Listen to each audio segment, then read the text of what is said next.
Good morning, everyone. Welcome back to my channel. This is ELLA-VIC knitting, ELLA-VIC machine knitting. Yesterday, we talked about basic parts and function of the machine. And we talked about the machine bed. Like I told you, I like to divide the machine into three parts. And the machine I'm using for this lecture is Brother Knitting Machine KH588. As told you, this is the simplest type of machine you can think of. If you have this machine, if you follow this tutorial and then you have any other machine at home, you'll be able to manipulate it after this lecture. Okay, so we talked about the machine bed, we talked about the needle positions, how the needles are arranged from 0 to 100, how the reason why it's arranged that way is to get accurate width length of our knitted work. We also looked at the row counter, that this one is used to get accurate length of our knitted work. We looked at the pattern center, keys that are like keyboard on the knitting machine. Depression of any key can give us a pattern. And then to release a depressed key, we use the red button. We also look at reverse key on the pattern. This can help you on a reverse job or alternate job. If you want to alternate pattern, you see, you'll be so surprised with this machine. There are a lot of things you manipulate manually. This machine just gives you a less stressful job. You just manipulate a particular design this way and that way, alternating it once you know how to use it. Okay, we also looked at the set key. I told you, which is very important, very important.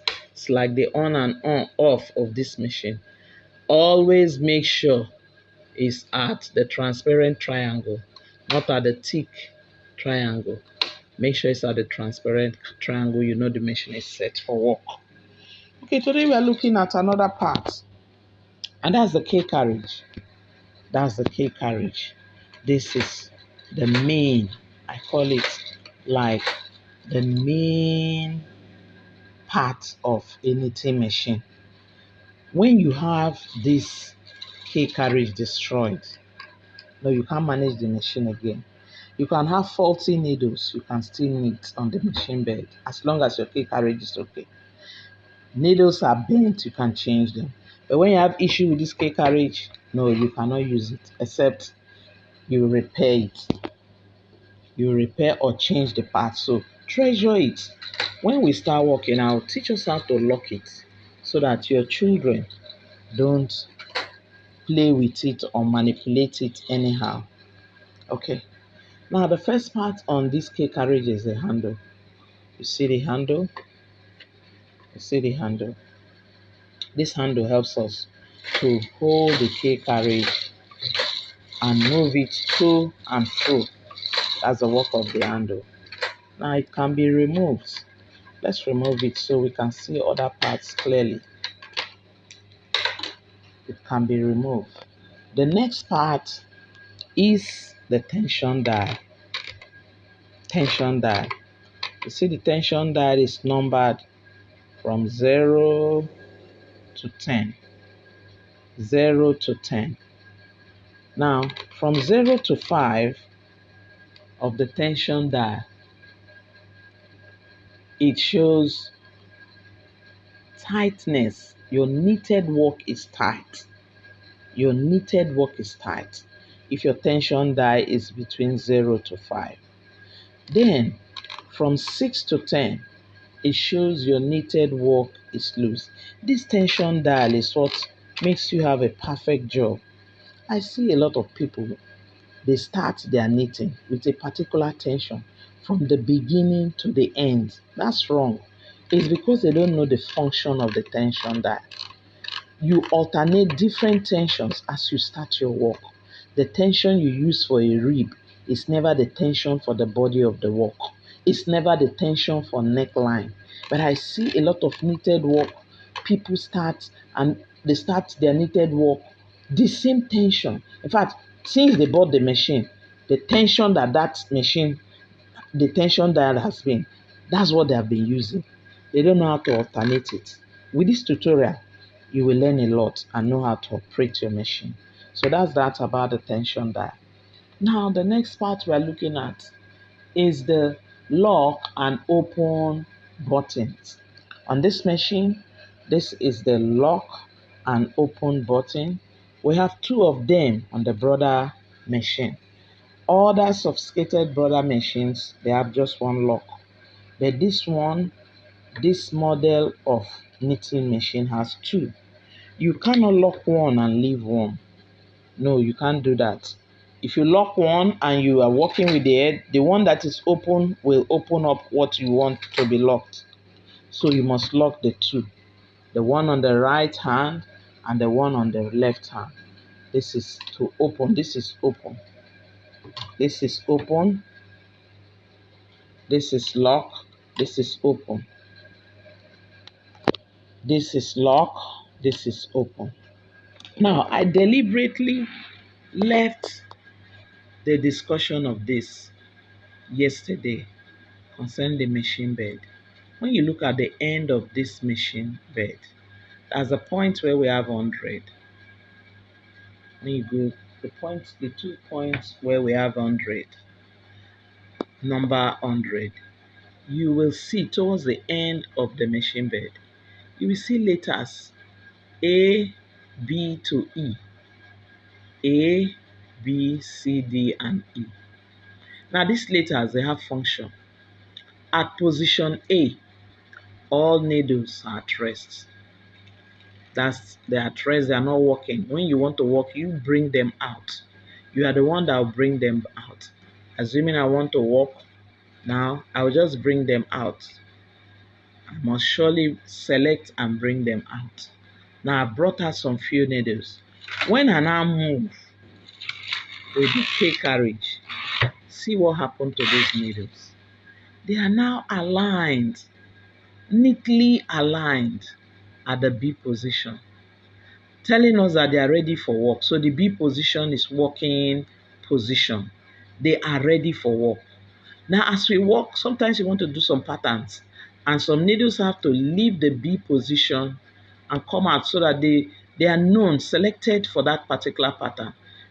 The C position, the D position are for some patterns. Then at position E,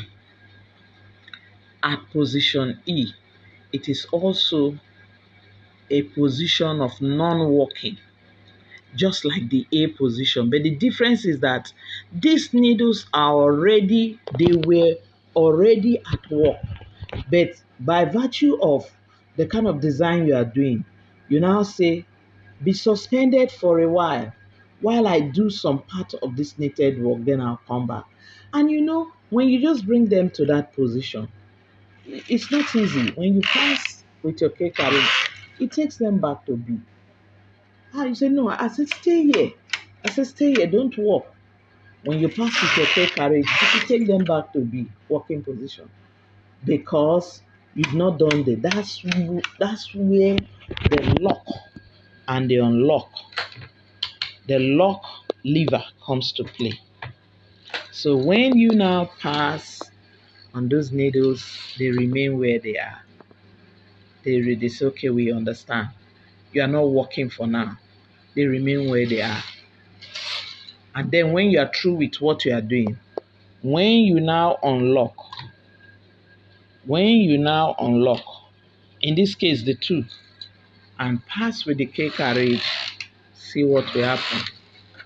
It now release it. It will release it to working position. So that's the use of the lock and the unlock button. That's the importance of it. Another part we are looking at on the K carriage is pattern selector buttons. These 5 buttons you are seeing here, these 5 buttons. Also very important. These are 5 buttons in number. The 2 right keys and the 2 left keys are for patterns, while the center is for release. Now, when you press these 2, you can get a pattern. You can even depress 1 and get a pattern. To release it, if you come to this side, you depress 1 or 2, you get a pattern, or 2, you get a pattern. That's the work for it. When we start knitting, we'll be using all this. Okay.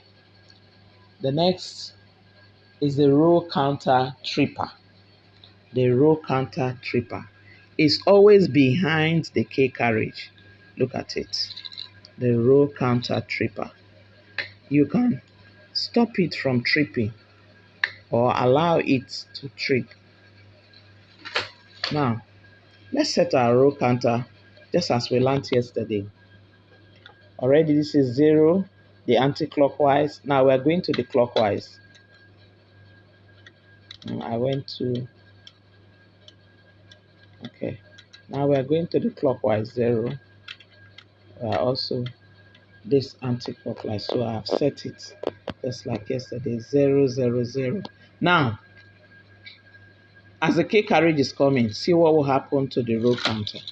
You see the tripper strike this particular knob.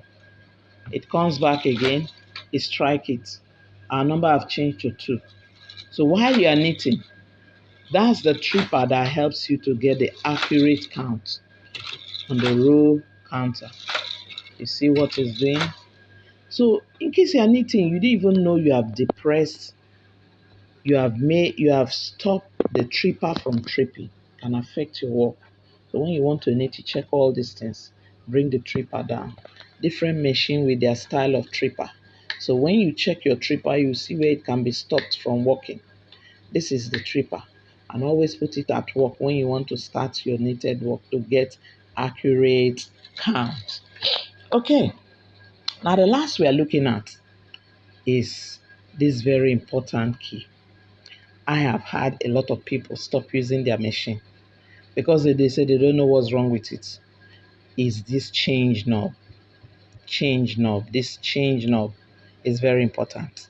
Now when you turn it, you find out that at the tip of it, at the point, there's a red line. That line tells you that that's where you place the position of it. We have 3 positions on the K carriage. Now when you change the knob, this change knob to the first one, which is this, though it's written in China language, this shows normal knitting. When this change knob is at that position, you see your machine working very well. Now mistakenly a child changes it to the second, you start seeing the machine behaving somehow and be wondering what's wrong. The change knob has been altered, and that's for net knitting. That's for another type of knitting. When you bring it to this point also, that's for stitch pattern knitting.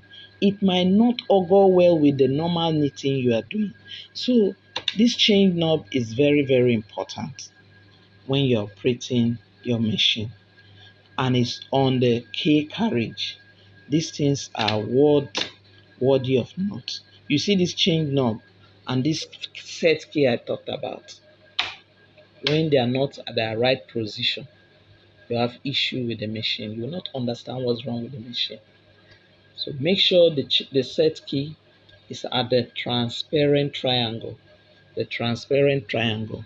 And then your change knob is at the first position. That's for normal knitting. That's for normal knitting. As we progress in this tutorial, you will understand a lot about the machine and how to operate it.